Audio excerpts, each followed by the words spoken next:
I realized I could maybe start a more complicated conversation by addressing like the real elephant in the room, which is that like the internet, social media, the world in general, but social media is not very friendly to all bodies. It doesn't always feel safe to be yourself. And that's really what I wanted to start a conversation about, because I think often people see my body and then I have to prove that I'm like, you know, as talented or friendly or funny or smart as I am.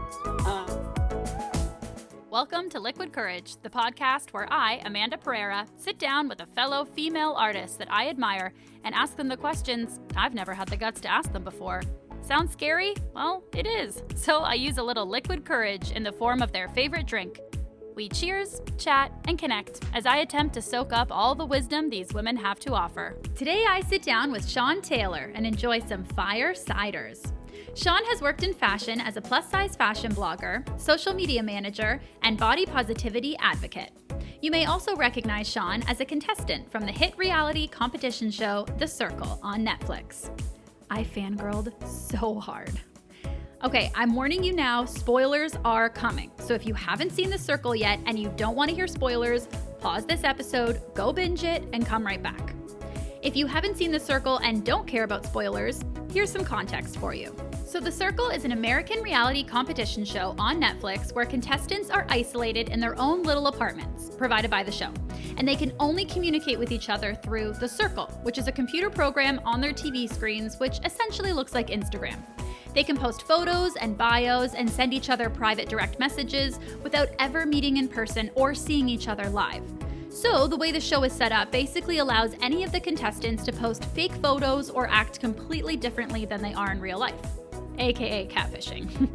Every so often, The Circle asks the contestants to rate each other, and the top-rated ones become the influencers, giving them the power to eliminate another contestant from the game. There are games and competitions with the ultimate goal of lasting until the end and winning the $100,000 prize. Okay, here come the spoilers.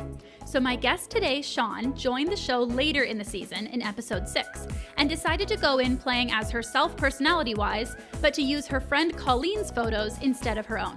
Later in the game, in episode 9, she revealed true photos of herself first to the girls on the show and then to the group as a whole. During the following elimination, in episode 10, she was evicted from the game by the influencer. Despite not making it to the end, she chats with me here about how she came out of the show still feeling like a winner, and it made me an even bigger fan of hers. So Sean is a creator, a body positivity advocate, and a woman I admire immensely.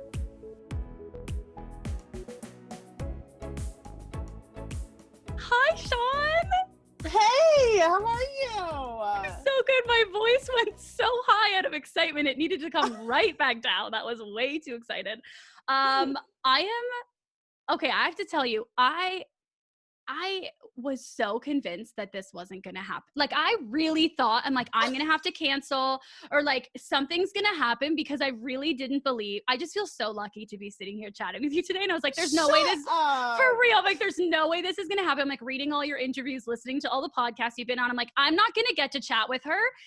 I haven't even really told anyone that I'm chatting with you because I really thought like, the universe, this isn't going to happen. So I'm so excited to have you here. That really warms my heart because today was just like not my day. So that's so sweet of you to just give a shit whatsoever. I give so much of a shit, and hopefully the night is better than the day. I know you were saying it's a gray day. So you're in New York? I live in New York City, yes. And it's just like gray fog central here. Yes. In Toronto too, Instead of you might think that I have some sort of like ring light in front of me, it is a sad lamp. So. Oh my God. I was actually going to tell you like the natural light coming in on your, like, radiant. No, and you're like, no, this is a sad lamp right now. This is I'm fighting for my life. Oh, it's so funny. Joking. Yes. It's not that dramatic. But it can feel that dramatic even if in actuality it isn't. And hopefully, it's just like suddenly the sun's setting at 6 p.m. and it's like, wait, what is happiness? Do I know her? But no, I'm taking vitamins, gummy vitamins, and I have this sad lamp, so I'm gonna live forever, essentially. Well, I am very much like, I'm serious right now. I'm very much like preparing to hibernate. Like I've said it a Yeah. couple times because winter is coming. I didn't even watch all of Game of Thrones, but like winter is coming. And I was thinking like I have to nest in my apartment to make it something that makes me feel okay and gets me through like quarantine probability winter, you know? Yeah. No, that Yeah. mental preparation is so key. Like the people Yes. who are mentally like it's about to go down, I feel like have done so much better than the people who are like, it'll Yes. be fine. Like, Yes. mm-mm, Like the mm-mm. doomsday planners. I will plan Yes. for a doomsday and it will happen. I Yep. also love, okay, so your beverage choice today is, okay, so we are drinking fire. I love your laugh right now. Fireball mixed with, and I did find, I wasn't sure if it was sold in Canada, but it is, Angry Orchard Yes. hard cider crisp apple. I went to the store and I was like, no, it must be one of these two, the two that you sent me. So I haven't made my drink yet because I realized I don't know how much to put in. Like, how much do you put in of each? What's the ratio we go for? It depends on what kind of day you're having. We had a gray sad lamp day. What do we So I do like 1 to 2 shots. So like here I Okay. have mine ready to go. Love. Okay, so by the way, so this Yes. is the fire cider. When I first moved to New York, I moved to New York 4 years ago with 2 of my girlfriends, and you move to New York and you're like, I have no freaking idea what I'm doing. I'm so depressed. Like, what have I done? And there was this bar called Lucky Dog that I think it's still open, but like quarantine, who knows what's real anymore. Where they could have, there was a cool, like tiny backyard. It was totally hidden and you could have dogs there. And there's like string lights and dogs that you could pet. And we would go there and like crisp fall evening, you get a fire cider. So it's essentially just like a boozier cider, but also big fall feels. So yeah, you just want like, I mean, like maybe you want to go to like there on your glass, whatever you feel like is a shot or two. Did I bring a shot glass? No. Did I think about it? Yes. Do I fucking hate when people talk like this? They ask themselves a question and answer it. Ew, what the fuck am I doing? I hate when people do that. You just have to trust yourself, really. Like just trust. Yeah. And you'll probably overdo it and that's fine. We'll have a better podcast for it. We so will. You know what I'm going to do, actually? You're the guest. This is your liquid courage drink. I'm going to get you to tell me when to stop with the fireball. Yeah. Okay, that's probably a bad idea. Also, I was going to say, also don't hold back. Like, I love it all. Okay. And I hope the internet lags on us. You're frozen. Okay, stop. Oh my God. Oh no. I mean, you're gonna have a great time. I also shook so hard out of laughter when you're like, you're frozen. And I was like, I'm either the idiot that doesn't realize she's being honest and I'm just like enjoying it. Okay. And then I'm just going to and then just fill it up the rest of the way. Yeah. So it's like hard cider plus a couple shots of Fireball. So it's like a little extra cinnamony, a little extra boozy, but still a cold drink. It's not like a hot toddy. So like, it's not like I'm going to get super sleepy after this. Do you know what I mean? Because that's what warm boozy drinks do to me. But also, I'm not a beer girl, and I feel like very uncool that I'm not a beer girl, but I just like can't drink beer. But like this, you would never guess. Like you would definitely think I watch football, you know?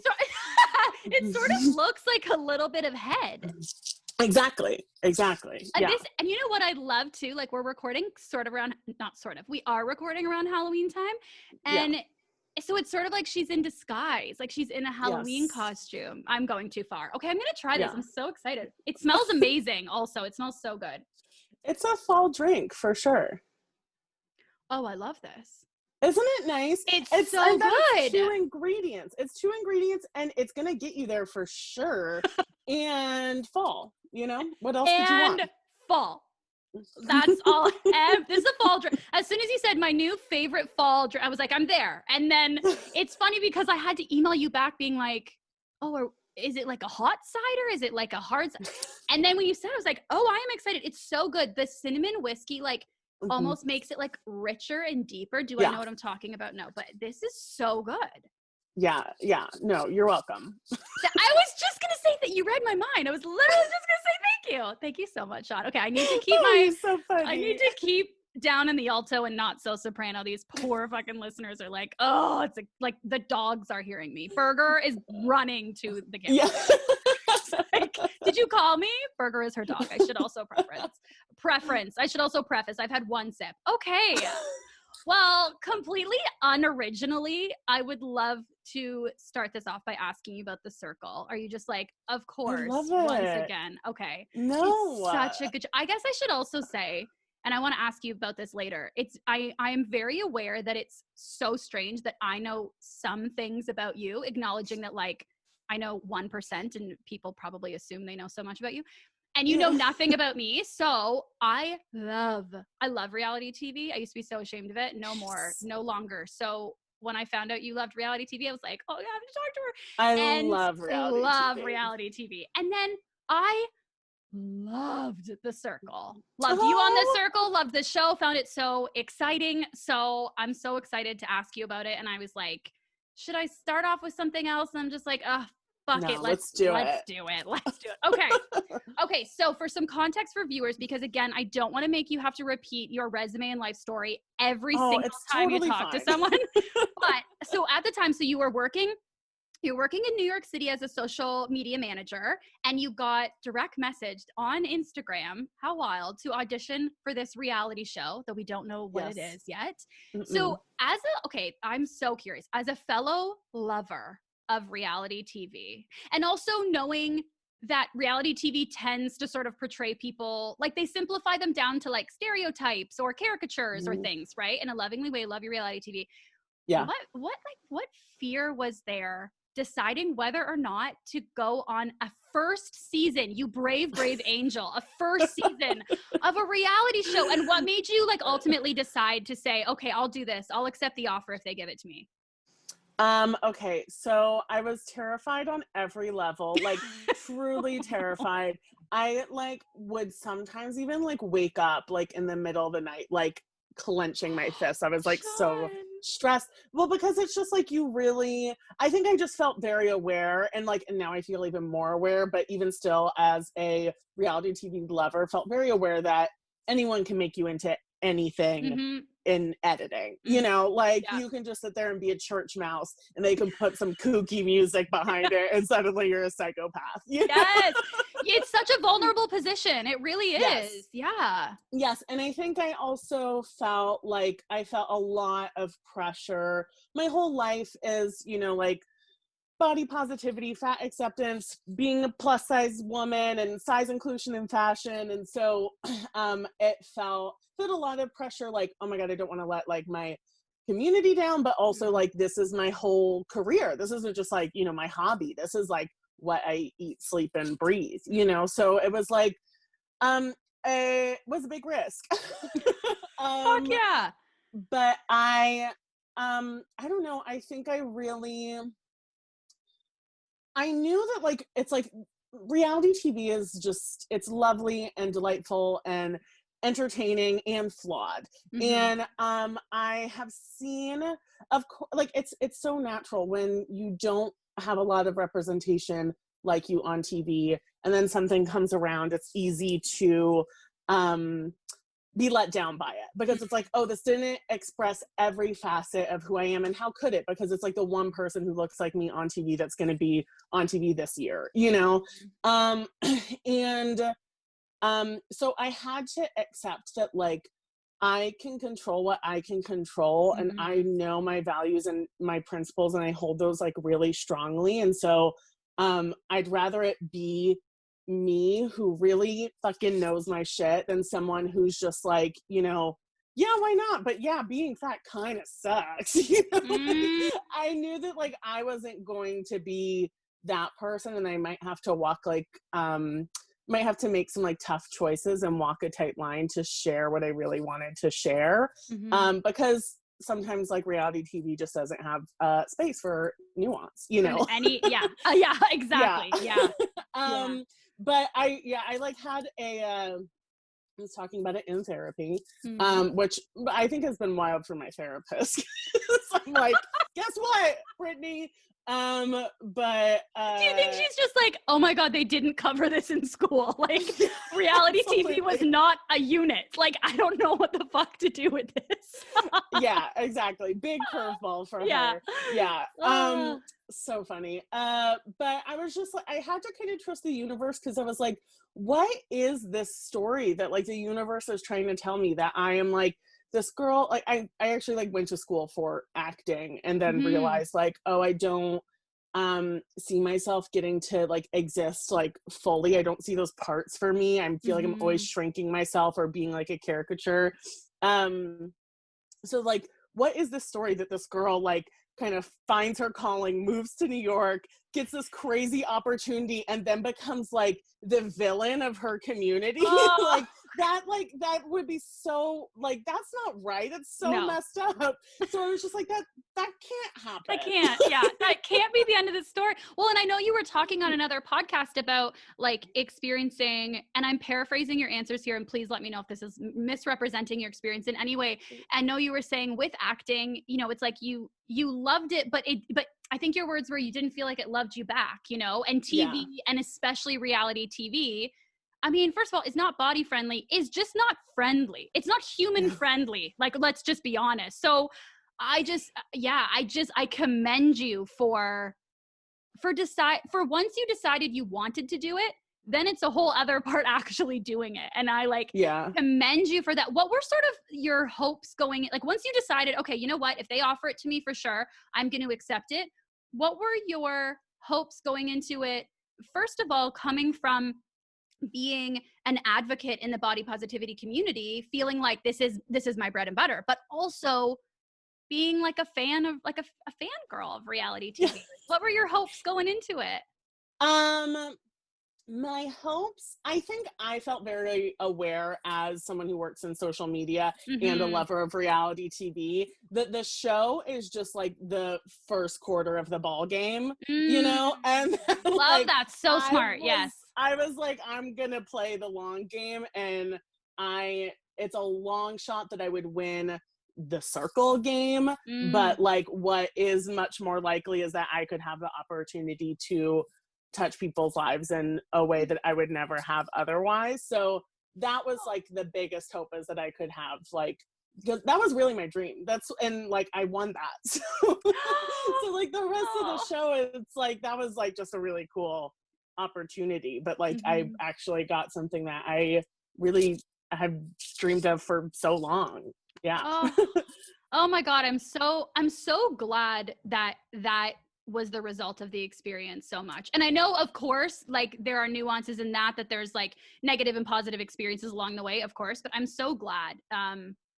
Because reality TV can be cruel. And it's so funny because I really this feels weird to say, but I fell in love with you. I thought you were so wonderful and kind. Also, can we talk about, it was so strange to watch a reality show where I was like, I think almost, if not all of these people are wonderful people. Like what's going on? Like the all casting, nice. Everyone is a very real person. And it's really funny getting like a little peek into the reality TV casting world, that there's so many, you know, people in that world. But like a lot of people that they cast were not people from that world, you know, like people who really didn't audition for stuff. I've never auditioned for any show ever. So like, I think like they managed to like hook in a lot of people where this was something that they really hadn't considered, which makes it fun, right? Because it's like you're watching someone experience it just like you, kind of at the same time. Yes. Oh yeah. It was so, it was such like a fun, I mean, again, acknowledging like this is from the outside, because I can't imagine how also stressful it was on the inside.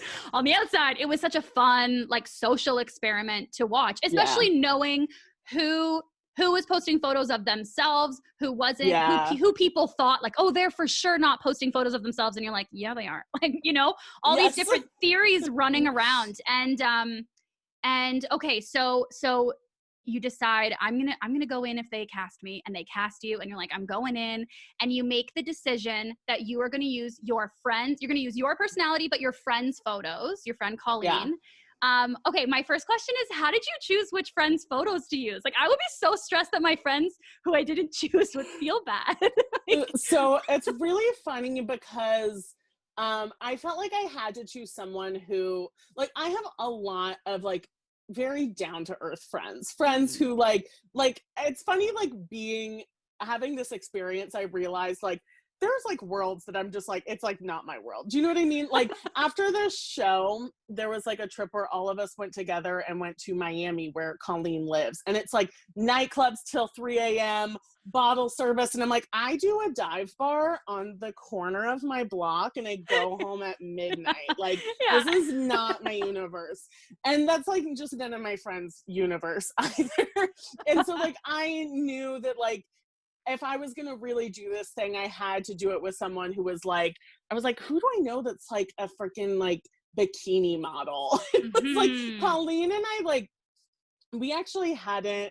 I was going through my Instagram. I'm like, who is the friend? And then I saw Colleen. Colleen and I hadn't, like, we were friends, like childhood friends. Like I haven't talked to her in a while. I was like, hey, so I have kind of like a crazy thing going on. And she was like, what? So yeah, I think it was just like, I needed to choose something that was so kind of outside of my usual world. And that was Colleen. And Colleen is just such a delight and is really living a reality that is so different than me. And I'm so grateful that she came on this journey. Yeah, it's like reunited you two. Yes. Bringing yes. you together. And then did you ever, or maybe that's a dumb question, did you ever, but yeah, did you ever entertain the idea of first going in with photos of yourself? That feels really stupid because I feel like the question is obviously yes. So, yeah. so what ultimately made you decide that you did want to go in with photos of Colleen versus photos of yourself? So I kind of think of it as like, so my experience with reality TV growing up and watching reality TV, I've been watching reality TV since like junior high in the basement, sneaking a glass of wine. Like that was really me doing it. And, Real Housewives especially is like my drug. When you say, Love. I sound such a fangirl, but you said on a podcast, like you joked that, or maybe it wasn't a joke, but like you joked that you were like raised on Real Housewives, and or Yes. that the Real Housewives raised you. And honestly, in that moment, I was like, I've never felt so seen. I love. Yeah. I caught up today on Housewives of Potomac. Love. So excited, and today is Beverly Hills, I think. Oh, really? I think so. See, I'm always watching it late now. I'm always watching when I can like binge it online. But yes, so fun. Yes, I know. yes.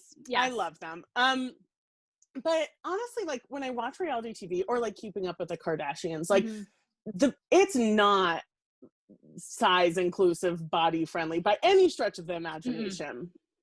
So me going into this game strategy wise, like if I'm playing to win, like I don't walk into any room and assume that people have their body politics sorted out. Like any room, not even my corner dive bar. So not even Lucky Dog. Yeah. No, but like the people that I have seen on reality TV, I'm like, why the hell would I bank $100,000 that these people are going to be chill with all body types? Yeah. Like, that's not realistic. Fun fairy tale, but that's not my life or my truth, you know? Right, yeah. And of course, like, I think I'm amazing, but also, I think I realized with like what I know about reality TV that that I realized I could maybe start a more complicated conversation by addressing like the real elephant in the room, which is that like the internet, social media, the world in general, but social media is not very friendly to all bodies. It doesn't always feel safe to be yourself. And that's really what I wanted to start a conversation about, because I think often people see my body and then I have to prove that I'm like, you know, as talented or friendly or funny or smart as I am. And it's a game show. You don't necessarily get the chance to do that. So I wanted people to actually see me first, which is sad, but I felt like I got what I really hoped for out of that, which was some combos. Like I got people like DMing me from like literally all over the world after that reveal saying like, oh my God, I realized I'm hiding in my own life. Like I didn't even know it, but I am. And I don't want to be doing this anymore. And like, I think if I had gone in as myself, like that moment wouldn't have happened for people. Because it really is it can be, it's valid that it's scary to show up as yourself sometimes, you know. We all aren't like parading in our underwear thinking that we're, you know, it 24/7. Sometimes we're in our underwear in front of our sad lamp, talking to our therapist, drinking, you know. It was literally me today. Yeah, so I feel like I got what I was looking for there. And you know, and I think like it actually surprised me when you did post a photo of yourself. Also, wonderful photo choices. Your photos are so good.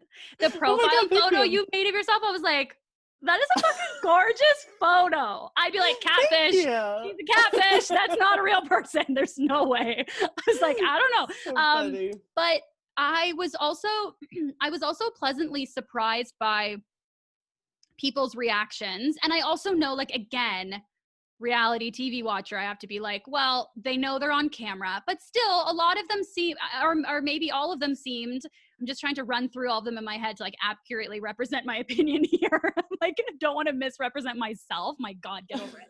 Oh my God. But they seem to be quite genuine. And one that did sort of stick out that I thought like, was, one of the cast members was saying like, no, like the bravest thing you can do is come on and be yourself. And while I totally respect that perspective, I also thought, oh, but that has to come with a little asterisk and at the bottom be like, but I need to recognize that I have the privilege to do that. Like that is a very privileged place to come from, that, oh, the bravest thing I can do is walk in exactly as myself. And it's a little naive to assume that every single person from every walk of life will walk in and get the same opportunity. So, yeah, I guess I wonder from the moment that you, so your profile went live with your personality in there and Colleen's photo, or maybe photos. I think you could post a couple photos. Yeah.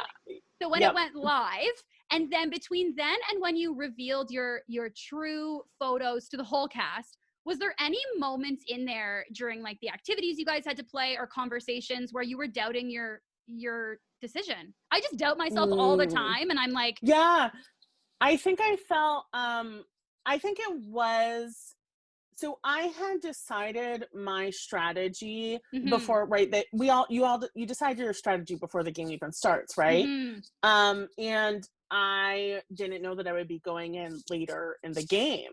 So that I think does add like just like strategy wise, like a different element, because I think on one hand, the fact that I chose to reveal myself the way that I did kept me in like an extra round probably, but because I created some sort of intimacy with other people, but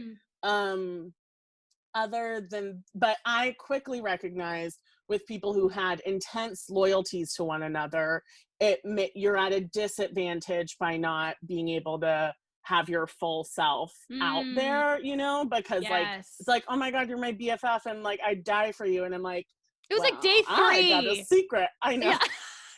I know. Yeah, which also I get, like maybe too height. I mean, I wasn't there, so get like maybe it's a heightened experience in there. But yeah, it's like this is my best friend, or I was like, I'm gonna be buried with this person. That no one said that, but and I'm like, guys, this is a weekend. But I totally saw the different, you coming in later on, or anybody coming in later on, were at a disadvantage because everyone was so solidified and like we're family just because we're already here. Like that's the right. Yeah. Oh, totally. 1,000%. I mean, obviously it's just like, I think there's strategy in that too, being like, hey, in the group chat, Yes. I'm so close with everyone here, just so everyone knows I'm super close I'm with so close everyone with here. everyone here.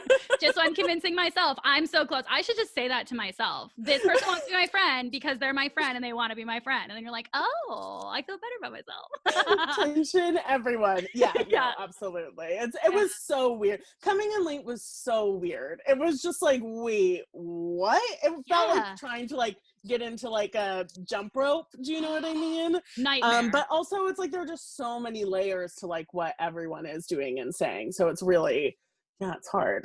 Yeah. And you're having to read through, like, sometimes, you know, someone's saying, oh yeah, I'm there for you, you're so great, to whoever. And really they're Right. sitting in their living room being like, this is bullshit, but I feel like I gotta Yeah. play nice. You know, everyone played nice. Yes. Yeah. God, do you just get so, I'm just realizing, like, do you just get so tired of being asked, like, you made a decision, did you doubt it? This one decision. It must be exhausting having to answer about this one decision you made a billion times.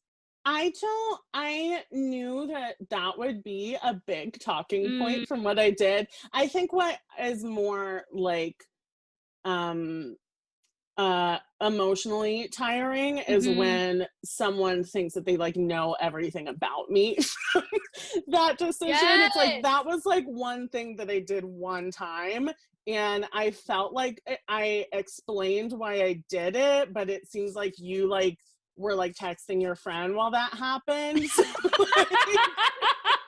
Like, I guess you missed um, that part, but you can rewind. Like, that's a right. thing on Netflix. Like, just watch it again. Right. Yeah, Oh. that's more the part that's like very weird. Is and like especially because it came out in like, you know, batches. Like Mhm. when just the first batch came out before I revealed myself, like, you know, people had a lot of things to say about that, and I was just like, keep watching.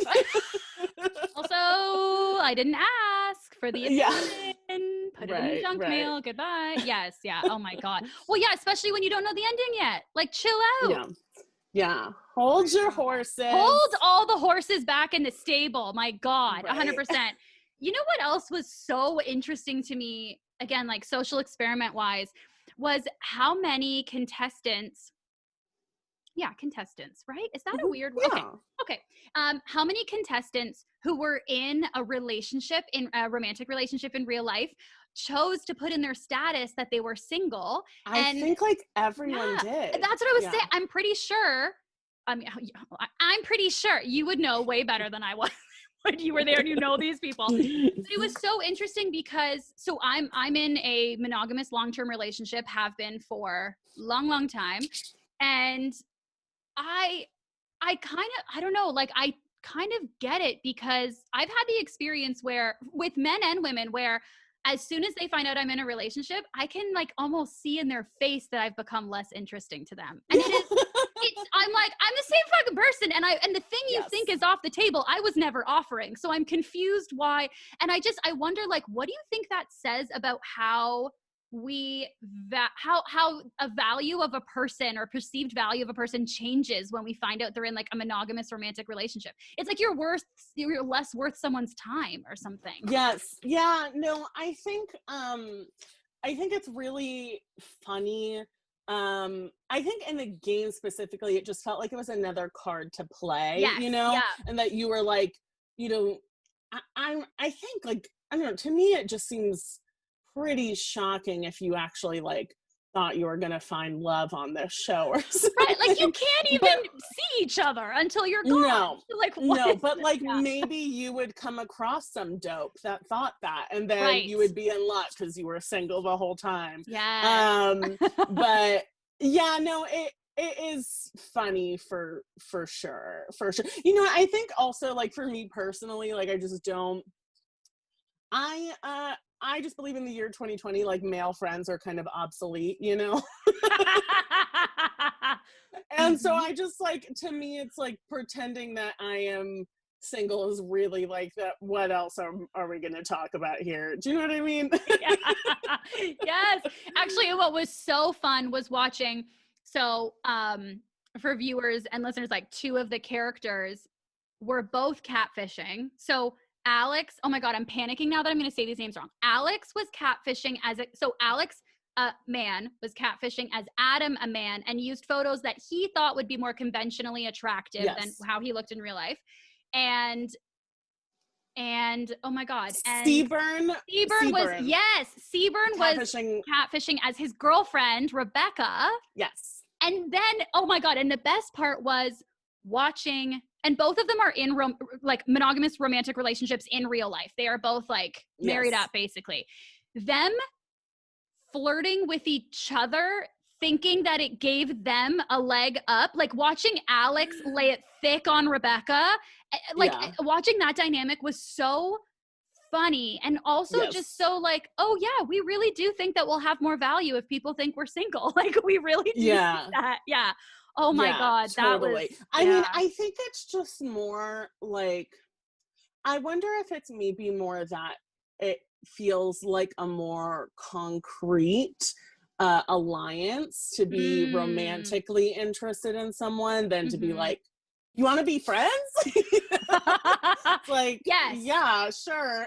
You know? It's like more of a safety almost. If someone has a crush on you, you feel a little, again, because I think monogamy seems to be people's like automatic default assumption.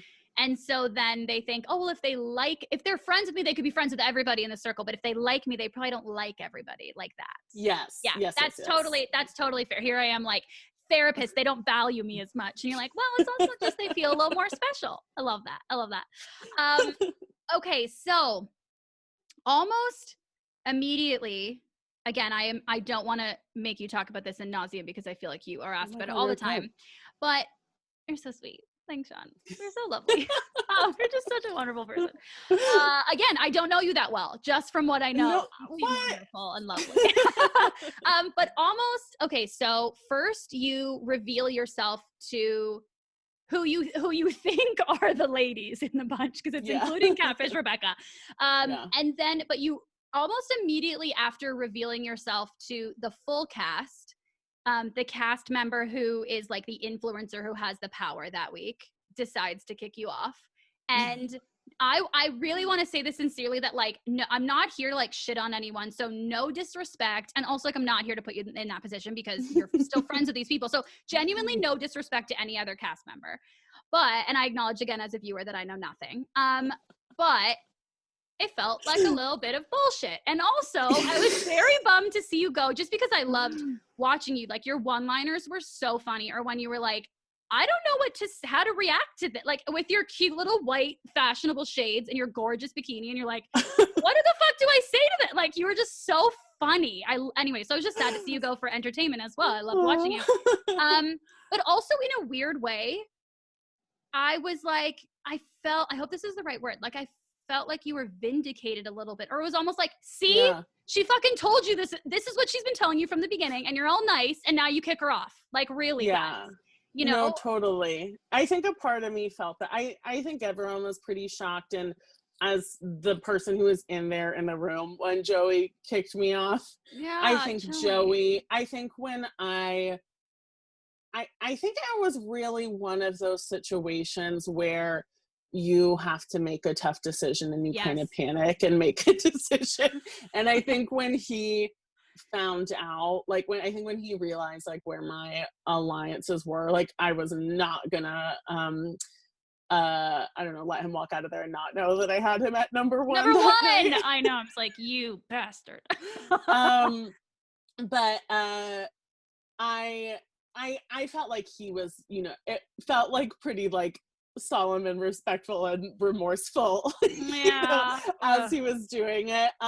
But there is a psychologist on set, and yes, I didn't know this. An entertainment therapist. I had no idea. Oh my God, like dream job to be a therapist for reality stars. But they were definitely like, did you get bad feelings? And I was like, I got a little bit of bad feelings, but I feel like I came and did what I wanted to do, you know, like, and I did kind of, it was almost a bit of that cliche that I was like, once I revealed myself, I was like, I really felt like I did my thing, you know, like I did what I had to do. So it was like, when I got voted off, it was like, I mean, that's dumb, but I did do that thing, you know? Yeah, you did. Like, you're like, I'm fucking proud of myself. Oh, I'm so Yeah, glad. but it did, but to your point, yeah, it did feel like, because it was, I think one frustrating critique to hear from some viewers was like, well, everyone loved you, so why did you do it? It was like, well, Like, that why did you doesn't, reveal yourself? Because everyone loved no, you? no, like, why, sorry, my headphone That's just came okay. out. That's okay. Like, why did I catfish? Because everyone ended up loving me, so like, why would you do that? And it's I'm like, okay, but eye that doesn't rolling change. so hard. That's I know that doesn't change like my whole life. But yeah. And this is a yeah, I think, fishbowl. What are people supposed to do? You reveal yourself and then they're like, bitch. Like, what are they supposed to yeah, say? Like, come on. That's right. such naive criticism for people to I say. know, I know. So yeah, I felt like it was like shocking. Uh yeah, it was shocking. It was shocking, Mm-hmm. but I felt like I did what I wanted to do. So Good. Good. I'm so glad you feel that way because I mean, speaking for myself at least, you absolutely you made such a positive like imprint with that show. Like, and I really do feel like there's so much ripple effect. I mean, I can even see it in like the comment. I mean, of course I follow you on social media and like I can see the comments of people like, yeah, you made such a wonderful impact. So I'm so glad. And learning about the entertainment therapist, first of all, I was again, reality TV lover. I was like, oh, what? mhm, Like that felt like I a little bit know. of like, oh, and also I felt like fucking good. Like that people need it. Hmm. Like, thank God. There should be Well, a therapist in every workplace all the time. do you Like want like some real, like, I'm halfway through this drink. Do you want like some real like team? some real. So here's the thing. Um, they so it's kind of like a big drama, I guess, in the reality TV world, or like kind of a big like problem. People have to do something about it, especially after Love Island. Love And Love Island. yes, and like I'm not like really familiar with Love Island, but like Mm-hmm. I think a few people like took their lives after that show. Yeah. What? Am I like thinking of the wrong show? No, Now I'm no, like gonna be so oh my God, embarrassed. no, no, no, no, no, no, no. I should also say, like, I know I am so bad at, like, I love reality TV, and then I don't, like, follow most of the people on Instagram because they I'm exist in the show. So I don't know a lot totally. of things No, about real life stuff. I'm pretty sure that's what happened. And then like the person who you kind of like throughout the show have like someone who's almost like your handler. And I was like, man, like even just to the casting process, there was like a really long psych evaluation. And I was like, man, they're really Wow. like going like all in on this. And they were like, well, yeah, they have to because of this stuff.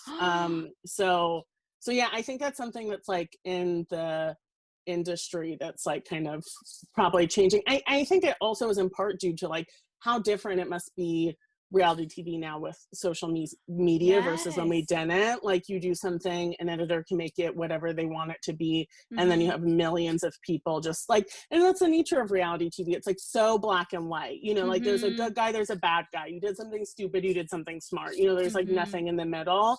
So it is like not, your human brain is not made to accept that much feedback about you from strangers online, God, yeah. so yeah, it's a real thing for sure. I'm really glad that there was like that. I'm a big therapy person, so Oh, me too. every time that they were like, you're gonna talk to the therapist, I was like, dope, send her in.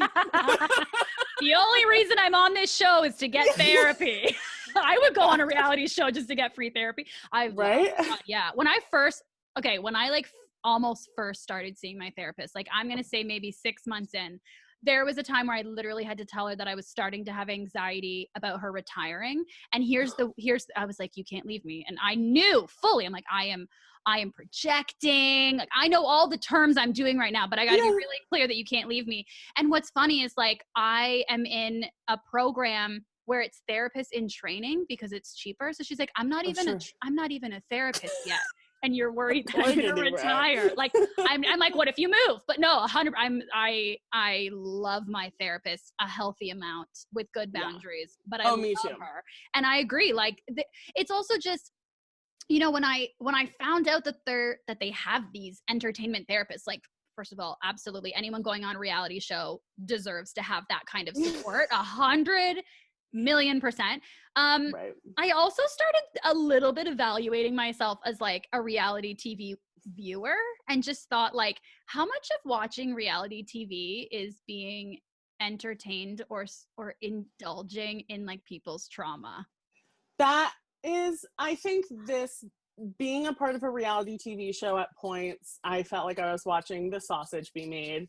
I think it is like, I think it's certain people, and I have probably been this person at times, like you watch something, I think you can ethically consume reality TV because these people are being compensated for their time. Well, the stars anyways. I got a little bit of money. You're like, people, I'm not categorizing myself as a person right now. When people whose careers this is. Yes, yeah. And I think it's just important to remember that what you are viewing, you are never getting the full picture. Yes. Never. You're never getting the full picture.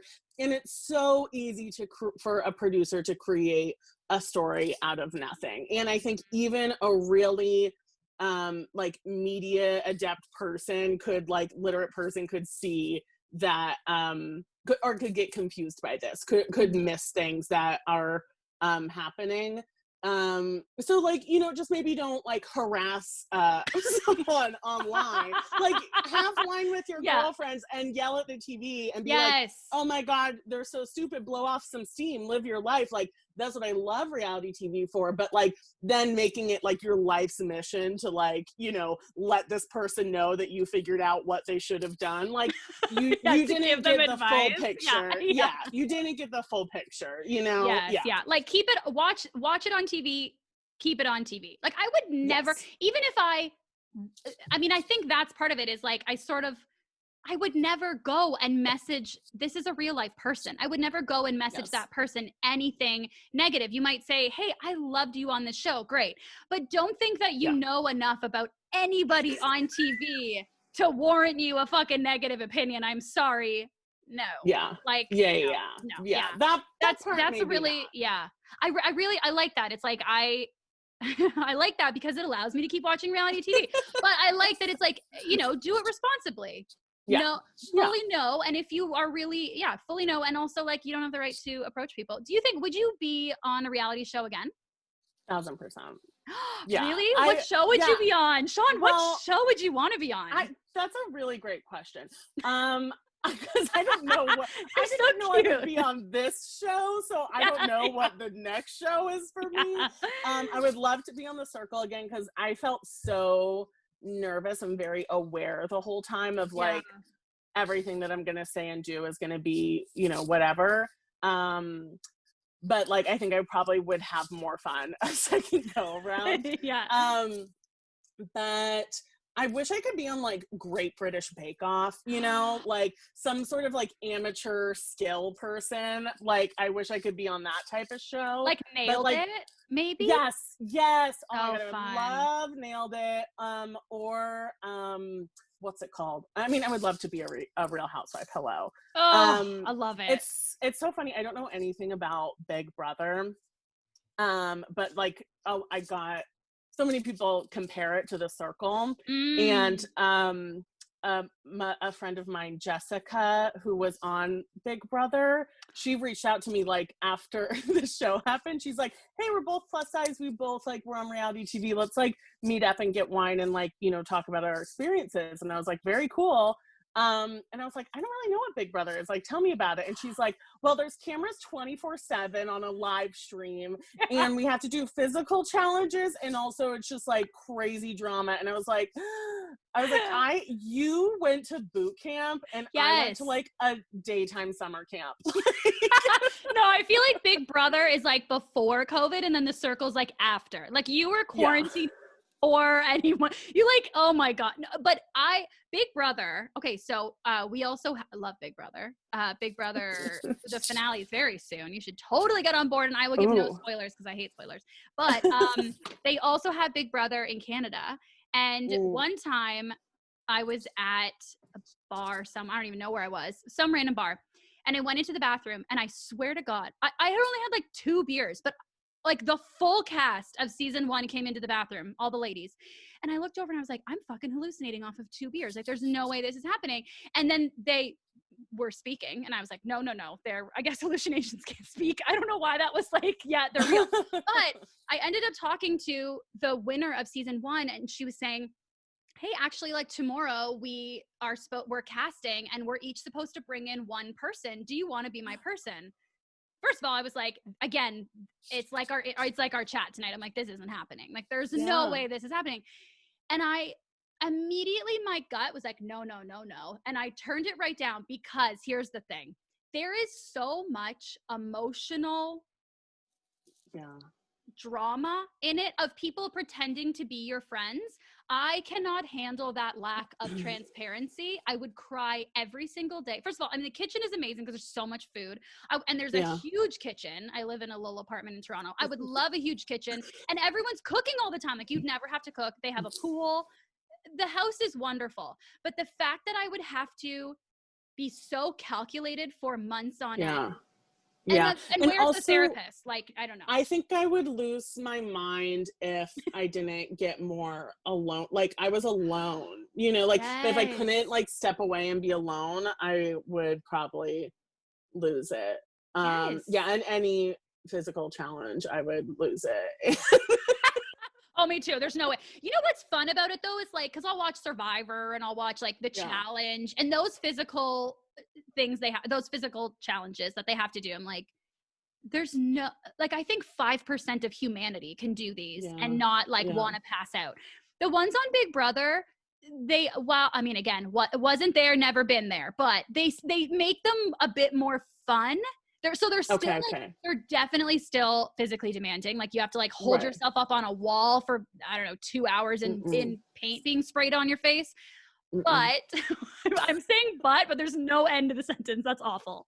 Yeah, never mind. Never mind. I could never do. No. I couldn't do it. But there's like puzzles. No. Also, a huge part of the. I could do the puzzles. Yeah. Do you have a good memory? Because a lot of them are like. Oh yeah, I do.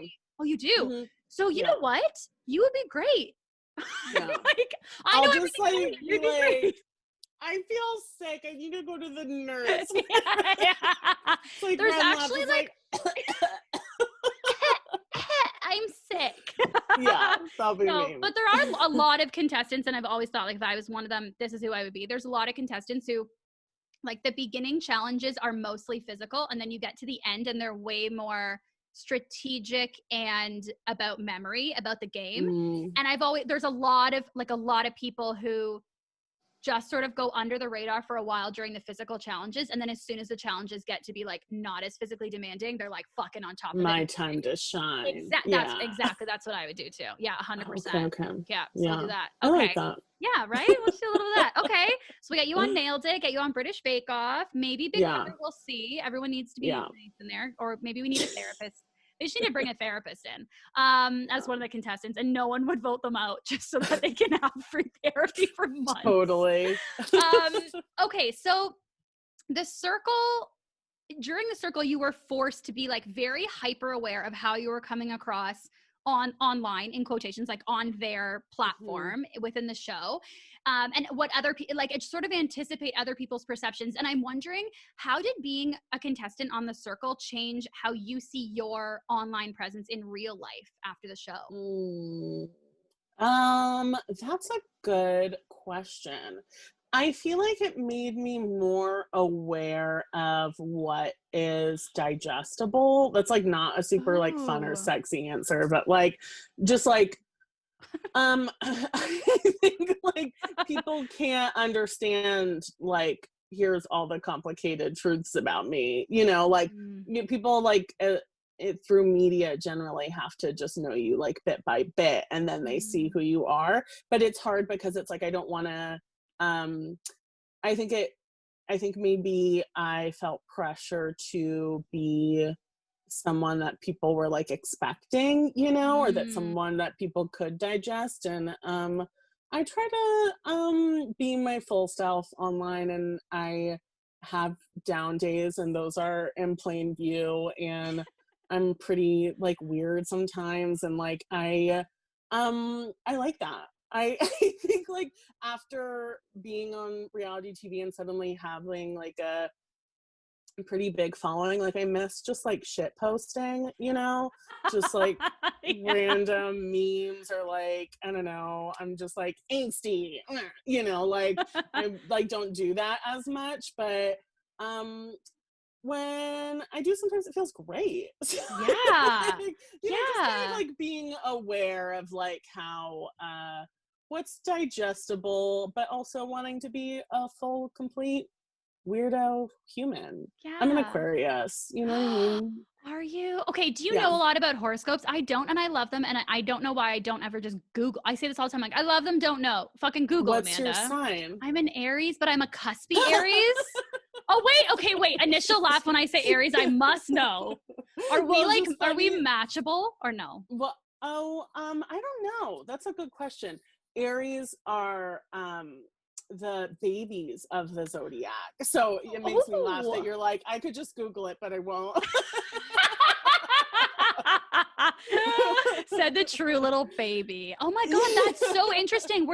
I'm the baby. And you know what's funny And though is Aquarius is yeah. the grandpa, the oldest. Oh, Yeah, the last really? one. Yeah, yeah, Grandpa and lived a lot of lives. baby. Yeah, that's us. Oh, lived a lot of lives. I love so wise. And you know what? How like indicative of right now, because I'm like, you're so wise. I really want to ask you everything and learn from you. You know what's You're so interesting funny. is thanks, Dawn. You know what's interesting? I'm trying to cock. Oh my god. I'm trying to cock compliments. No, clock is what I'm trying to say.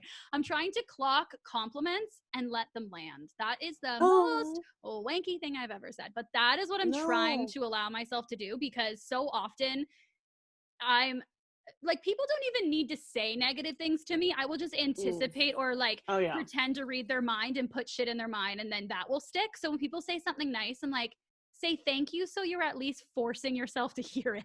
You know Yeah, what I hard mean? relate. Hard Yeah. relate. Yeah, Hard I know what relate. you Yeah, mean. yeah. Yeah. Oh, well, Wait, do you know your other signs? oh, so yeah. Well, okay. I don't know. Is this like I'm an Aquarius moon, but I'm an Aries Yeah, sun? I yeah, yeah, don't. yeah. How do a baby Aries? How does a baby Aries find that out, Sean? You do have to first ask your mom when you were born, and then like your birth time, Yes. and then girl, I'll give you a website. You just look Okay. it You're up. like, Yeah. girl, Google it. You know what's so funny? I actually think someone told me to do this because I did text my mom and I was like, when was I born?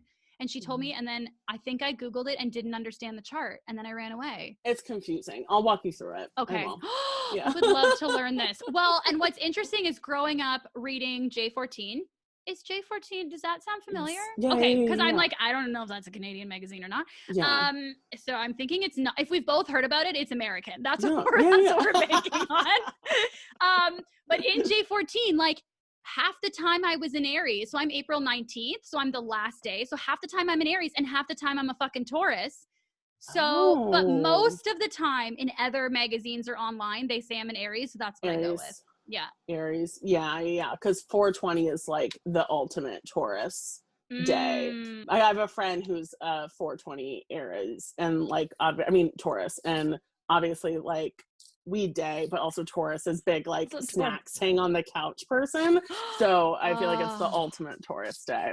Yeah. You know what's so funny? Maybe I'm a cuspy Aries because absolutely there are days where I'm just like, if I will be sitting on my couch watching reality TV all day today with chips or whatever, or usually it's regular Lay's chips or chocolate chip cookies. Those are like the go-to.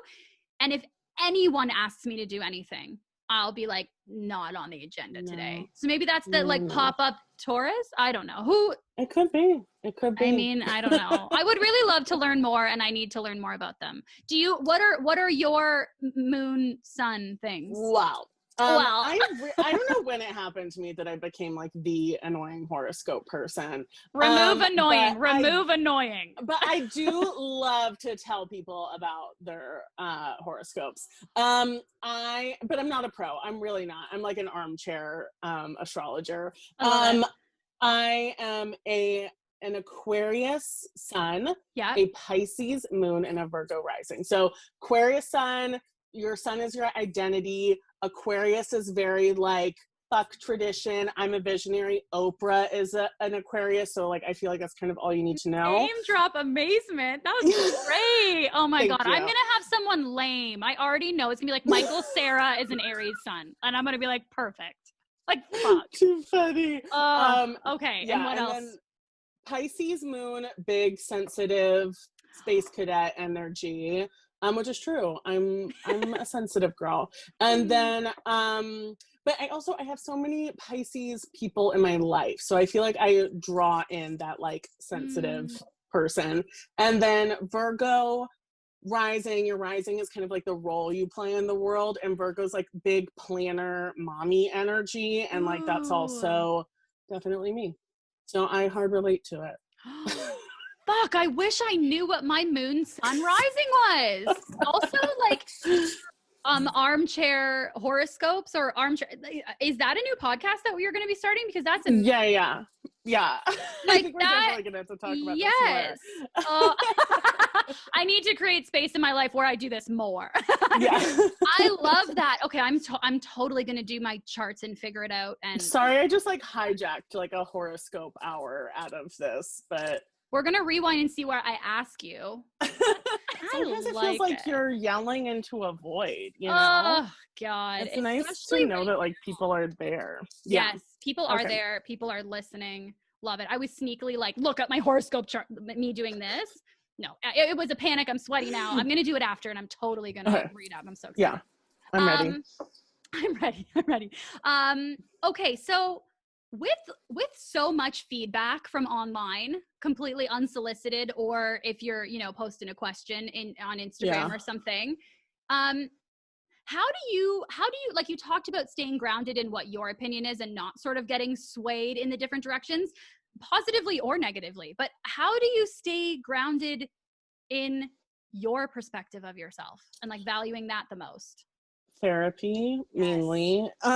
Yes. I had a experience when TikTok kind of really was taking off in quarantine. I had like the one time that I'm like, I'm really gonna freaking express myself. It went super viral. Not super viral, but like way more viral than I anticipated. And I got a lot of intense comments, and it was almost like as intense as being on the show, just the like velocity of feedback coming at you. And I did the not good thing and like stayed up till I don't know, like 3 or 4 a.m. just like refreshing. And here's what I learned is that because I feel like a lot of people, especially like with these features on social media like TikTok and Reels, where people are so excited about the potential to be seen by so many people, I think people are going to find themselves in situations where they realize that our brains, again, have not evolved to process that much feedback about ourselves from thousands of people in a couple hours. What I realized is that as I was going through those comments, it was almost like I was looking for the bad mean comment. I was scrolling past the nice ones and like, where is it? I gotta find it. And it's because I was explaining it to my therapist. It's like if there was a TV channel that was playing stuff that was all about you, and you like refresh and it's more stuff about you, like you're telling me you're going to turn that off. Like it's really hard. And I think it's because we want to have someone tell us something about ourselves that we don't already know.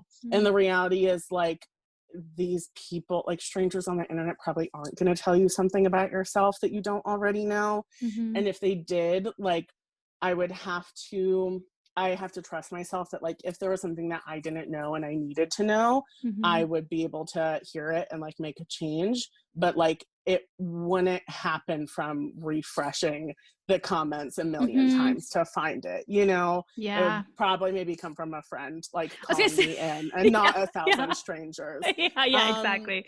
So yeah, it's like it's really exciting to have a lot of eyes on you, but you can't be hoping that people are going to tell you something about yourself that you don't know. It's not realistic. Yeah. Well, and you know you better than anybody else is going to, you're the expert. 100%. Someone who spent like 15 seconds looking at me, like, what do you know? Yeah, I've been exactly. here the whole time. I haven't turned this channel off. Are you kidding? Yeah, 100%. Oh yeah. Yeah. I also think too, like I would imagine getting so much positive feedback from people, which is absolutely warranted. But as if I was getting a ton of positive feedback from people, it would be scary because you almost like you don't want to risk being hurt. You almost don't want to believe it. So then when you find a negative comment, you're like, okay, it's almost like reaffirming like, okay, yeah. Don't get your hopes up. Okay. Like what's uncomfortable, what's familiar but uncomfortable is still familiar to you. And it's almost less scary to believe the negative things or to sit in those things, because the positive ones, you're like, if I believe into that and then I find out it's a sham, like it's going to hurt too much, Yeah. I think it's also just like, I felt myself, and I still feel this a lot of the time. Like it's hard to believe. And I also, like, it's hard to feel like it's real a lot of the times, but I also think it's a really normal human reptile brain thing that when someone says something like not nice, you're like, they must know what they're talking about. But when someone says something mean, they're like, you're an idiot. Yeah. You're like, this mean expert and this wonderful idiot. I'll go with the mean expert. Yeah. Oh my God. Yeah, exactly. You just give more credibility to that. And it's because you want to protect yourself. Like, I think I don't think I'm like a glutton for punishment. I think I just like, want to protect myself from bad things. So it helps to know all the bad things. But spoilers, the bad things like aren't true or real or valid, take those to court. They're gonna lose, they'll be thrown a fucking mistrial right away. They're getting out of there. Look at us with our law jargon. I'm so proud of us that we were able to just tennis court that back. You actually brought something up that I wanted to ask you about, and I've been thinking about this so much about our interaction, so it's gonna get a little meta, but here we go. With having such a significant following online and then also being on reality TV, you're having people approach you online and in real life, probably more pre-COVID, because right now we're all inside all the time. What a nice break. But whether it's on the street or like on a podcast here, I'm sure people are approaching you either feeling like they know a part of you, wrongfully assuming they know all of you, and then coming into this interaction, like whether it's an interview like right now or somebody at like the grocery store saying, oh my God, are you on the circle? That I would imagine that's such a weird like power imbalance sort of, or also people pleaser in me would be like, I want to exceed all the expectations they have of me, but I don't know what they like about me. So how am I supposed to perform? Like, how is that experience walking in and people knowing more about you than you know of them? I think you nailed a lot of it. Cool. I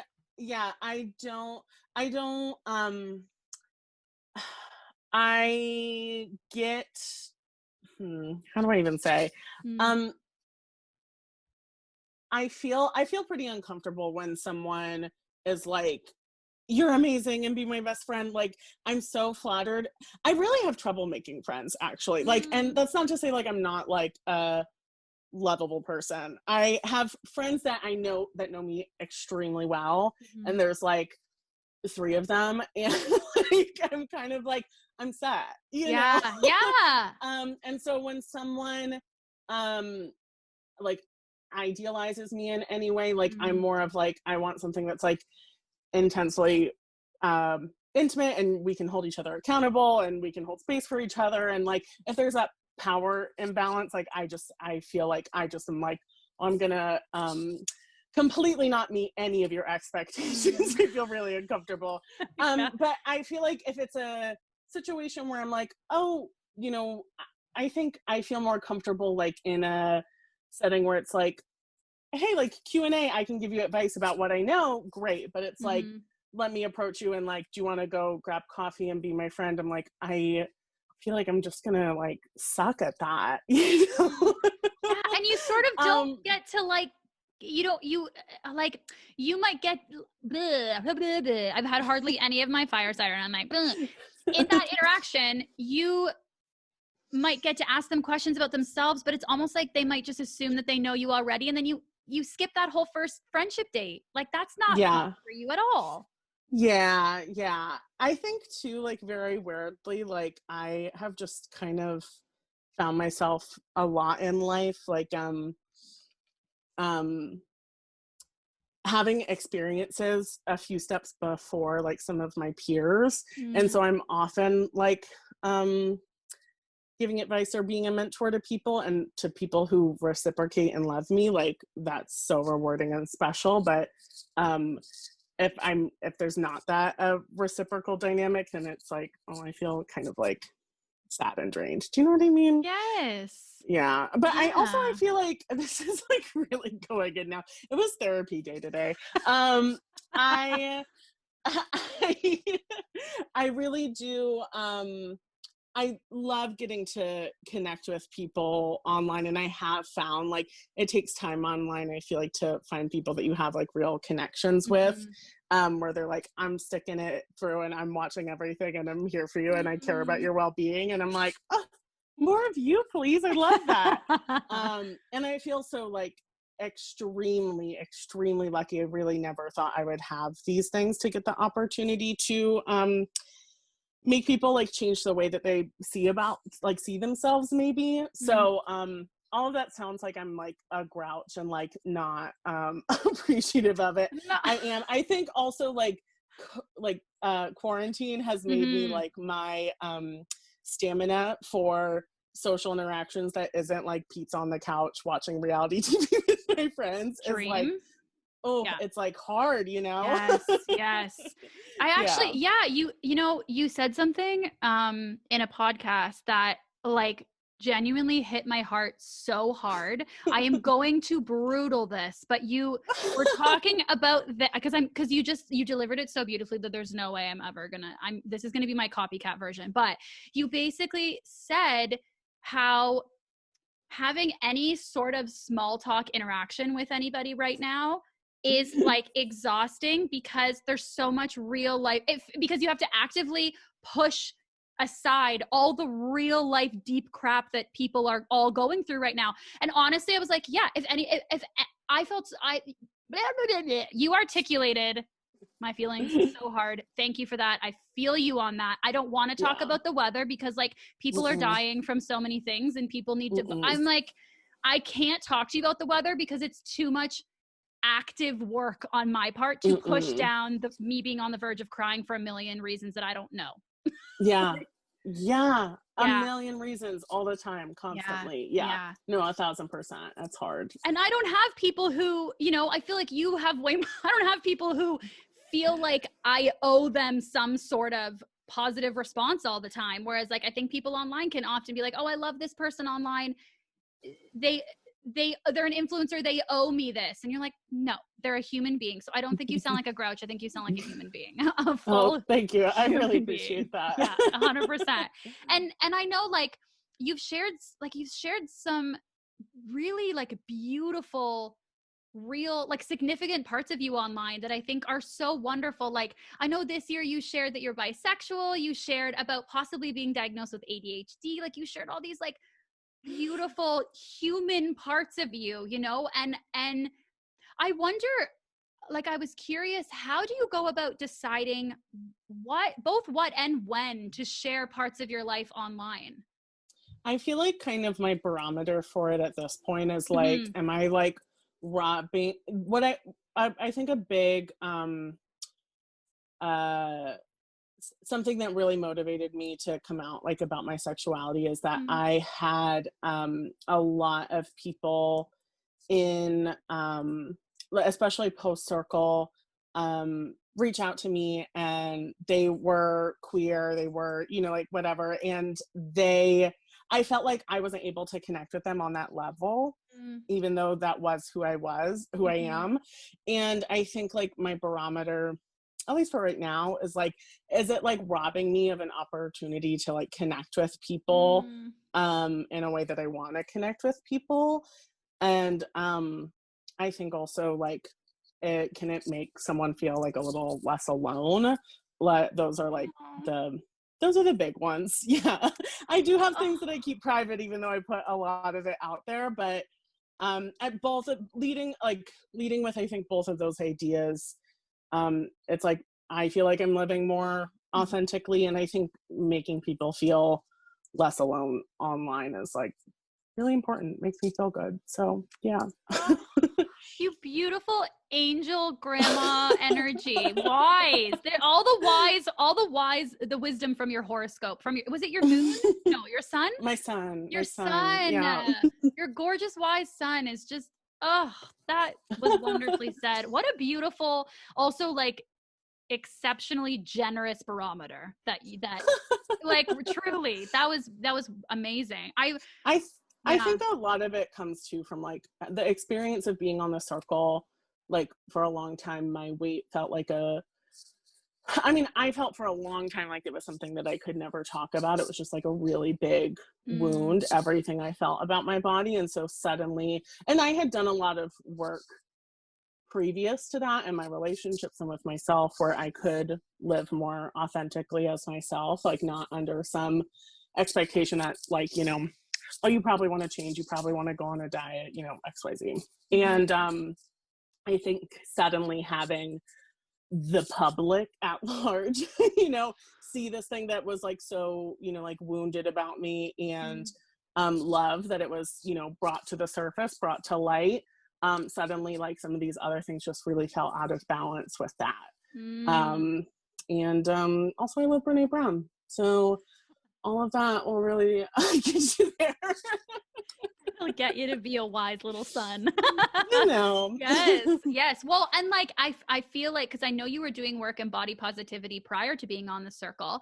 And then it seems like being on the circle afterwards, it sort of catapulted you into being this like poster child for I can't even talk. For potty positivity, like really right now? Okay. Oh my God. Like literally I think I put too much Fireball maybe. Okay. I told you. I know you totally did. You're like, I'm no, here too. But I feel like it sort of catapulted you into this position where it was like, okay, now you're the poster child for body positivity. We're going to say this properly and not mix up my letters. And I guess I was just thinking like, that is, first of all, it's wonderful and amazing. And I think it's so lovely that a person who is so, you have such a wealth of knowledge in the area. And then also you are so articulate in the way you speak about it. I think it's wonderful for the movement, because if you got potty positivity talking about it, like everyone's doomed. So I think that's so wonderful. But with that comes so much pressure. And it's like in the beginning or beforehand, maybe the struggle is like, okay, like you said, with the circle, everyone's just looking at my body and I have to convince people that I'm just as talented or just as things. And now on the other side, it's like, oh, well, now people are always my body's always a topic of conversation, maybe in a different light, but still that sounds very emotionally laborious. It's kind of like educate. It's kind of a weird I don't even know, like I have had some people like criticize me, like you, like I don't know, try to like therapize me therapy try to tell me about me essentially, and try to tell me that something's wrong with me the way that I talk about body stuff so much in my body. And the thing is, I talk about a lot of things, like I talk about the food that I'm making all the time and my perfect dog. And I told my family today about the biscuit chicken pot pie in the skillet. Oh my God, it was so good. I told them about it today. I saved the recipe. Yeah, you do. Yes. And that's just kind of like maybe what, it's funny when I get that criticism, because it's like, no, that's just what's standing out to you, and that's what's like triggering something in you, Yeah. And it's, and I think the flip side of that is like, I've spent so long trying to not acknowledge my body in any way, like really bending over backwards to like, no one has to acknowledge me, which when you are the tallest, biggest girl in your Catholic school jumper, like That's a tall order. Oh, Catholic school jumper. I know. So it's like, I think maybe it's like maybe more than some people might be used to hearing, or you might get triggered by what I'm saying, but it doesn't make it wrong. It also doesn't make it my whole reality, my whole identity, you know? Yeah. Yeah. And I think like my worldview on this for like a long time has been that I don't feel, it's not about feeling amazing about yourself all the time, and I don't feel amazing about myself or my body all the time. Like, I don't think that's realistic. I think it's just like, for me, it's more just about like allowing space that like, if you, whatever place you are in, you're allowed to like show up as you are, really. And that you shouldn't be penalized for that. So yeah. I love that. And I think that's such a healthy way to also just to manage the like potential mental fatigue that you would get from having to like, first of all, you're like, okay, I want to, you know, bring awareness to this and affect change. And then you're also stuck being an educator all the time to dipshits like this who are like, you don't share, you know, to these idiots who honestly don't even deserve a response, but you're a wonderful human being, as we've established. So you're probably going to respond to them in a generous way. How do you, other than therapy, we love Brittany, how do you like manage, shout out to Brittany, how do you manage the like mental fatigue or that fatigue while you're like fighting the good fight? Like, how do you, I don't know. How do you not get fatigued, I guess? I think I do get fatigued. I do put pressure on myself, and sometimes I gotta like step away from the phone, really. I think also, I mean, especially like in March with, you know, like all of the George Floyd, like Breonna Taylor protests, like I felt, and suddenly having like a massive platform, like, or a platform that I never thought I would have, like I felt like, oh my God, like I need to be doing something. I need to be able to do something all the time. But I think what I have realized is that you can't run a car on empty, you know, like, and that like if you're trying to get somewhere, you have to stop and fuel yourself up. You have to take care of yourself, or you're just going to burn out. And I think the thing about this kind of like more nuanced work where like, you know, I know I'll post things that will like trigger people in some ways, and they'll fight me when really they're kind of like fighting themselves, you know? And like when that happens, like if I'm running on empty and I'm going to be like a huge bitch to this person, they're going to be like, see, I was right, and no one should ever love themselves, you know? And coming at anything like that type of stuff when you're not at 100% to do it, like I have to check myself on this too, because it's just like you could really find yourself doing more harm than good if you're not taking care of yourself. But it's hard to prioritize yourself. What are like a few things that you do to fuel up? What are a couple things you do? I think happiest things that I do. I love being with Burger, the most perfect dog in the world. So cute. Eric. I have a old pug. I have a 14-year-old pug. So Burger, I immediately was just like, Burger. Her name's Bella. I was like 17. I was like, Bella. And then Twilight came along and I was like, I'm so sorry what I've done to you. But yes, Bella. Or I also call her Chicken Pot Pie because I just think it's cute. So little Bella. So when I saw Burger, I was like, because I always feel like they're like pugs and actually, and all like bulldog, any smushy face dogs, they're like cousins, you know, they're so sweet. Yes. Okay, I do. My dream is to have a pug one day, and that it'll be, oh my God. The strength. Burger the bulldog and Patty the pug. Burger and Patty. Oh, that's my dream. I love. Okay, I'm sorry, I interrupted you. Okay, so happy times, Burger. My dog in general just brings me so much joy, and Eric and I just walking to the dog park and getting breakfast is just like, I just like that kind of quality time is my favorite, and cooking. And I've gotten into reading over quarantine, and that's been really good for me. I really, really struggle with putting my phone down, and so I've always been a mystery lover. I love Nancy Drew. And so I've been really into like getting into a little mystery in the evening. Though I've fallen off the wagon, but it really helps me not.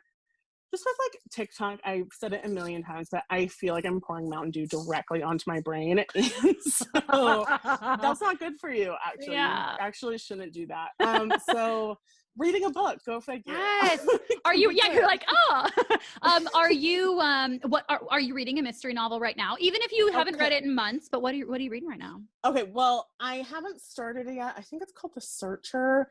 What I would recommend that I loved, and if you're like trying to read, but you're like, I can never finish a book, The Guest List was like gorgeous wedding by this like fancy blogger woman in like decrepit Irish castle. She like throws this like wedding, but like everyone is like fighting with each other. Someone dies, we know someone dies, and it's like who did it the whole time, which wedding guest. We love it. And it moved so fast, and I was just like, so in it, you know. Okay, I'm doing Foggy it. mystery. Yes, I actually just I do serve at a restaurant now. Who know? I don't know. Everything's closed, but a guest who works at Indigo, like a big. Do you have Indigo in the U.S.? I sound like an idiot right now. Okay, it's like Barnes and Noble, basically. Okay. And she's like, I work there. I know all the good books. Read guest list. And I forgot to write it. I was going to write it, and I was like, that looks stupid. She might think I'm an idiot that I can't remember. But I didn't remember until now when you said this, and I realized that's the book. This was a sign. I am not, I really only recently got into reading before quarantine. I'm pretty proud of myself. I think I've read like 5 books in quarantine before this. I've like read one book every 7 years of my life. I thought you were just gonna be like, one book. I've just read one book. I had to read the Bible in my Catholic jumper, and now But the fact that someone else will attest that this is a good book really makes me feel like I'm onto something. Yes, well, and as a self-proclaimed non-reader, it's also like, if you liked, I'm like, okay, no, I love it. Okay, I'm genuinely gonna read it, and I'm gonna message you with what I think, and also my sun, moon, rising horoscope. Yeah, my horoscope. I love this so much. You're welcome. You're like doing me a favor. I'm like, you're welcome. Okay, so I'm giving you homework for this podcast. I'm also, I don't know what it says about my moon, sun, rising, but I love a good homework assignment. Like, it makes me feel very good. Oh, I wonder if there's some Virgo or Capricorn in there. I'm just throwing it in like a shot in the dark. So if I'm right, I'm a witch. Love witches. You probably are. I think everyone, when I was younger, I had such a big crush on a witch. I love ditto. And I went every with witch. Every witch. Have you ever been to Salem? It's I really want to go. You really like, if the quarantine didn't happen, then I probably would have tried to go to Salem this year. But I've always loved witch stuff for sure. Oh, Sean, it's so good. And go around Halloween time, and it's just beautiful. And you can go to the Hocus Pocus house, and there's like a little older woman, and she every like October, she sets up a table with all these Hocus Pocus like props, and her neighbor comes out, and you can take pictures, and she gets you to sign a guest book, and it's free. She just like does it because it's so wonderful. You have to go. It's so fun. I need her life. Right? We need to just like say hi to her. We'll have her on the podcast, and have her on your podcast, Armchair Horoscopes. Okay, so to finish up with you today, I would love to. Okay, so as lovers of reality TV, I am wondering if you can give me. I want to know the best reality TV show for you for each of these moods. Oh, okay. I'll do my best. Okay, you just had this moment where like you turned your head in a certain way, and sounds so sad. The light from the sad lamp just hit you in such a beautiful way. I was like, I need to screenshot this, and you could use this as a photo. It was gorgeous. Okay. Thank you. The light coming in from your very sad lamp. I need to get a sad lamp for the winter. That's part of what at least for the lighting. Yeah. Oh my God, right? Ring light, what? Get a sad lamp, double feature. I love it. Okay, so what's the best reality show to watch for you when you just want to have a good cry?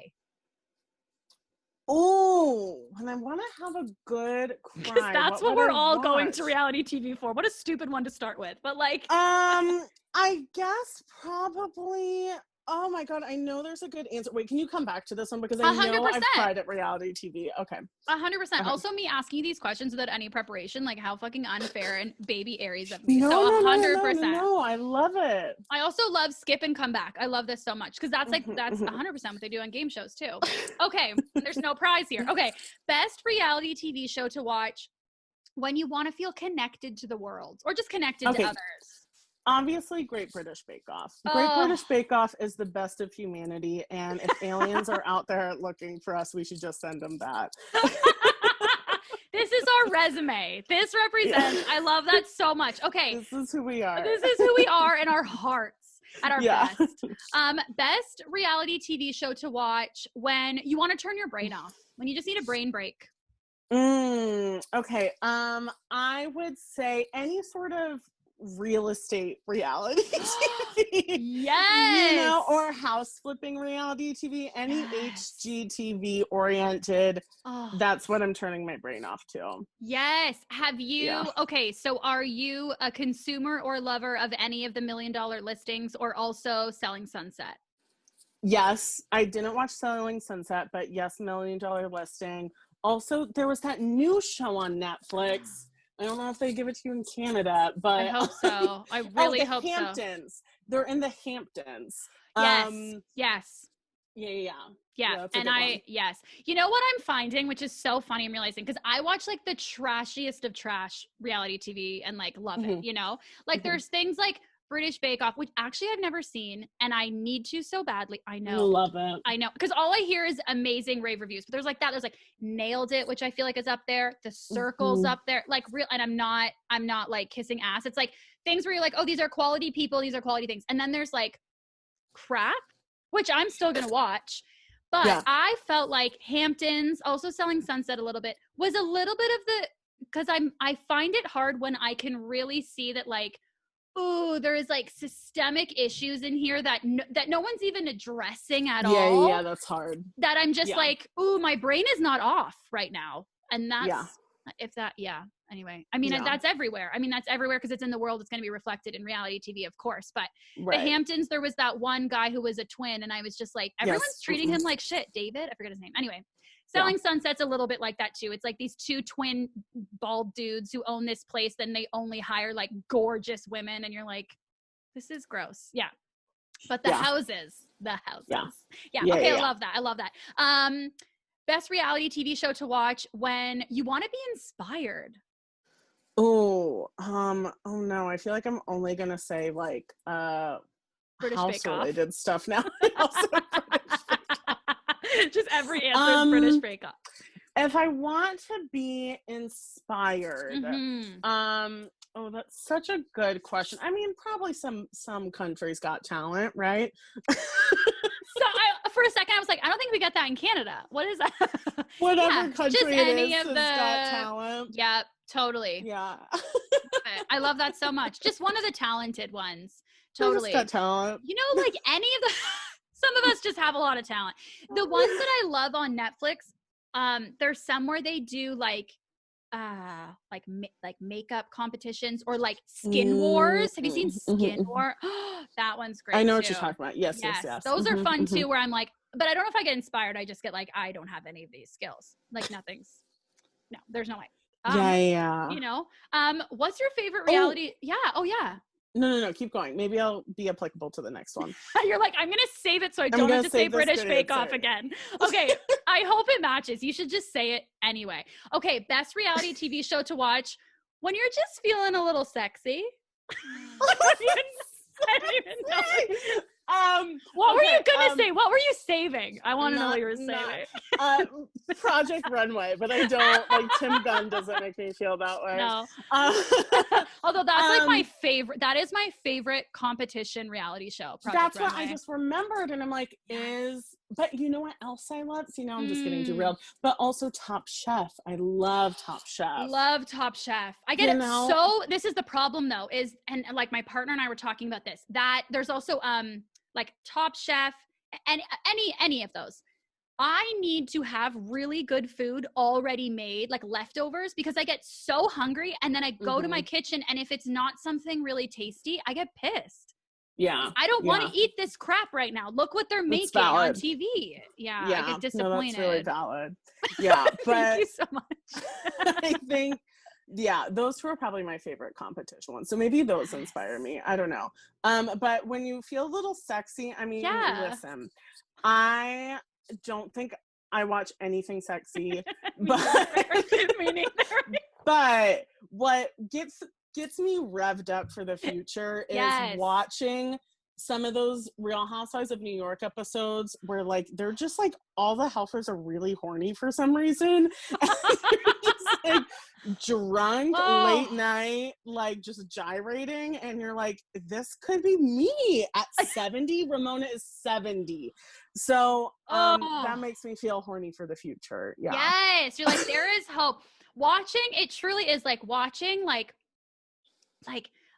Ramona and Dorinda and Sonia and Luann. Like when there's a guy thrown in, I feel like it's just like everyone's just trying to devour as much as they can before the other one. And I'm like, we need to just take one inhale, exhale, and chill a little bit. No judgment, Sonia, but it's like, wow. The recent season that I was watching, Sonia had a party and this random girl walks in. She's like moody and probably like in her 30s. And they just start like making out. And she's like, I don't know where that came from. And I'm like, yes, this is like goals. Like that's what I'm trying to do. I hope this is a mirror on the wall futuristic situation. Okay, is this the most recent? Because I know you said you wait and then you binge them, which I love. Some honestly, that's what I used to do. And then I invested at the beginning of quarantine. I was like, I'm gonna need a Hey You account if I'm gonna get through COVID. So gotta. So is this the most recent season of New York? I don't think it is, but I think it's recent-ish. Yes. Sonia was on like in Paper Magazine or something, and they were celebrating her being in Paper Magazine, and then cut to she's just like making out with some random girl, and then the girl just like leaves, and like everyone was like, wow, and Luann was like, that was hot, and I'm like, I guess, yeah, I do feel something right now. So often when I watch Real Housewives, it teeters on this, like, I'm loving all of this. And then I'm also so much like, oh my God, everyone needs therapy so bad. Like I want to take care of everybody. Then there's that fine line, like some seasons in all the Real Housewives, there's some seasons where I'm like, I'm too worried about them to enjoy it. And, but some seasons where I'm like, this is fucking good. I miss Bethany though. I gotta say, I miss Bethany. Yeah, too. Bethany was in that season. Bethany really, that's my dream, is to be a Bethany of any of anything ensemble cast. Yes, or of like any company of any walk of life. And you know, she did a crossover show with Frederick from $1 Million List. I haven't watched it, but where they do me neither stuff. No, that's what, I love it. Maybe I'll get into that. Okay. Okay. So we're going to circle back to a reality show to watch when you just want to have a good cry. Such a good question. And I think I'm going to have to go with my episode of The Circle. And I reveal myself. Oh my God. It's such you know what? Sorry, answer, listeners. right? I just did a kiss with my fingers. That's a beautiful answer. That is so good. You know what does make me cry? First of all, I mean, I don't go to reality when I want to have a good cry. Because I don't know. Because I don't know if it's going to make me cry. But I do always cry in any show where they're given like a video message from home. The Circle, I cried. Like Survivor, Big Brother, whenever they are shown a message from home, oh my God, Survivor, when they bring their family members on, I am in puddles. Or I mean, even I feel like Top Chef or Project Runway, when it's like the mom and dad at the end, it's the finale, and they're like, I'm just so proud of them. It's like, Or like when Tim Gunn goes to visit them in their houses, like the top 3, and they're like having like a barbecue outside, and they're just 100%. They're like, when did you know that Timothy was a designer? And like when he came out of the womb, and you're just like, such a good answer. Or British Bake Off, just for all of these answers. I really need to watch British Bake Off so badly. You do. That's really, another part of your homework. My homework. That's my homework. Oh my God, I'm so excited to feel like I have purpose after this. So I'm wondering, how has being on a reality TV show changed how you experience watching reality TV now? Is it as enjoyable for you? It's still enjoyable, but I think I'm a bit more empathetic watching it. Like, I'm not so like, you fucking idiot. Yes. Oh, I see that you were probably maybe a little bit set up to do that, or, you know, you didn't get the good edit there. Or, Yeah. you know, I think I notice more when someone might be prompted to say something. And I don't mean that like the producers are necessarily steering the ship. I just mean like someone can ask you a question that it's like, oh, I never would have said this out loud, but someone asked me the question, so I'm going to answer it. And then it becomes like a huge plot point. You know what I mean? Yeah. And that happens all the time. Like watching, like now I feel like very aware of that. Yeah. Watching like other shows. And it's like, oh, she probably wouldn't have said that, but someone asked her that question, you know, but like you're watching it and you're like, you're an asshole for just coming out Why with would that. you bring up that topic, jerk? Yeah, and you're like, literally everyone in the room asked them that question in unison, and now they feel like they have to answer, and they're the asshole. Yeah. Exactly. So I feel a bit more empathetic, but sometimes I also can see I'm like, sometimes I also feel like I have the sense of like, you didn't have to do that.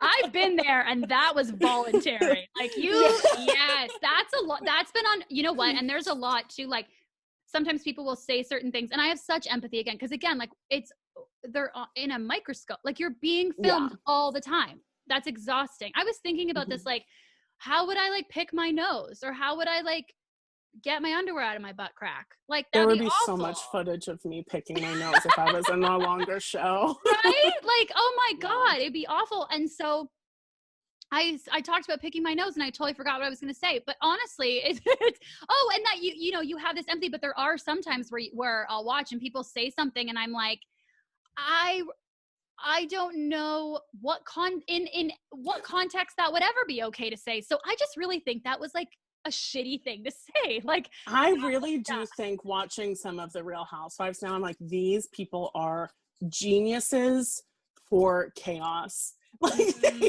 yes, like it's some of these people science. just know exactly what's gonna stir some shit, and I don't think I have like as volatile enough of a personality to do like what Teresa Giudice does. Oh no. And that's also, I'm like, I just would never be cast in any of those, because they would find me boring, and also I would cry too much. Like I would be like, oh, I would just be like, I'm just tired and I haven't had lunch, so like it's just that, like that's why I'm crying right now. I miss my dog and I have low blood sugar. Like, of course I'm and also I need some fucking validation that someone actually loves me. Anybody? No? Okay, great. Well, I heard this about the Bachelor and the Bachelorette, that they just like don't feed them. Like these people are like just like on edge because they just get a bunch of alcohol and no food. And I'm like, food. It would be a nightmare.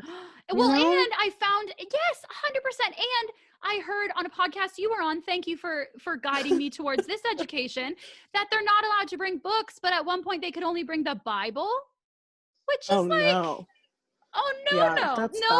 books. Like, 100%. Have you ever seen that? There's a scripted series, and I'm forgetting the name. I will message it to you because I will Google it, where it's a scripted show about two producers who are creating The Bachelor. It's not The Bachelor. I know what you're talking about, but I forget the name of the show. Yes. Have you ever seen it? Is dark. Like, dark, capital D. Dark is also a fucked up show on Netflix that you should totally check out. It's about time travel. But that show, talk about tangents. You need to steer back. But that show is so fucking dark. And I think about, I used to watch Bachelor and Bachelorette so much, and now like when I watch it, I feel sad more than I feel icky, and I feel worried for them more than I'm excited about it. Bachelor in Paradise I'll watch, but the actual series, I find it. I love the beginning. I feel like I always end up missing it. Like they're like, oh, it's happening. I'm like, oh wait, I meant to watch that. But the beginning episodes where everyone's getting introduced and there has to be like a villain, like I do love that. Yeah, you know? totally. When you're like, who's going to come out as a banana? Yeah, out of the car Yeah. and trip. And who's going to like Yes. grab his face in the first second and be scared for his boundaries? 100%. Yes. There's always yes. that. I love it. Well, I just want to thank you so much for being with me here today, Sean. And one huge thank you I wanted to say is in a podcast you were on, you spoke about media diet and just being like keeping being aware of who you're following online, who you're exposing yourself to when you have the control to do it. And it made me start thinking about it. And I was thinking, I think you are a part of like my really healthy part of my media diet. And I just want to thank you for that. I'm like the kale of your media. I love kale. You're the kale of my media. And I love kale too. So that really means a lot to me. Yeah. Thank you. I think you put out, you present like such vulnerability and authenticity, and it's refreshing and it's wonderful, and I always feel happy. And oh my God, and I ordered your sweater and I can't wait for it to get here. I'm so excited. I'll take a picture and send it to you. I ordered the pink one. I'm so excited. And Yay. I think I cannot imagine. First of all, I'm sure it's so rewarding, but also on the other side, I can totally see how exhausting and draining the work that you are doing can be sometimes. And I just want to say, like, I see you. I love what you're doing. And I think you're just such a bright light. So thank you so much. Such a bright, sad light for all of us. Getting us through winter, Sean. So thank you. Thank you. Oh, that really, really means a lot to me. Thank you so much. This was so fun. This was a really great evening. Oh, thank you. I'm so glad. And I'm going to hit you up with my moon, sun rising and get a reading and see what I'm supposed to be. And you have to watch Great British Bake Off, and you have to read the guest list. So you got a lot of work to do. I'll message you in February. Yeah. And if you end up watching Love Island, let me know what you think. Okay, if you're deciding between Australia, US, and UK, I would say go UK first. Okay, I love the accent. So that sounds great. Right? And also I started saying things like in like British, like I said wanky, I'm pretty sure earlier. Or like sometimes I have a friend who is from England. She'll be like, why did you say it like that? And I'm realizing it's because of how much fucking UK reality TV I watch, which is really embarrassing. I love it. I love it. Good. So yes, let me know what you think when you start watching. I will.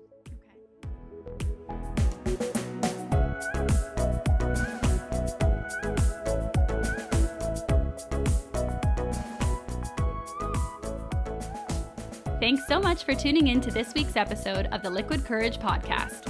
Whether you are watching the episode on YouTube or listening wherever you get your podcasts, I really appreciate the support, and I'd love to connect with you. What's been your favorite episode so far? What topics are resonating with you? What's something new you've learned from one of our awesome guests? Find the podcast on Instagram at Liquid Courage Podcast and on Twitter at Liquid Sea Podcast, and let me know. And if you like what you heard today, hit that subscribe button and leave a review or rating. It helps me out a lot, and it banks you some good karma. The world is a really scary, uncertain place right now, and being able to connect with these inspiring artists each week has really helped me mentally, emotionally, spiritually, all the illies. Safe virtual connection has been such a huge source of support for me, so I hope in listening to this episode you feel a little less alone and a little more connected as well. Thanks again for listening. It means the world to me. Stay safe and take care.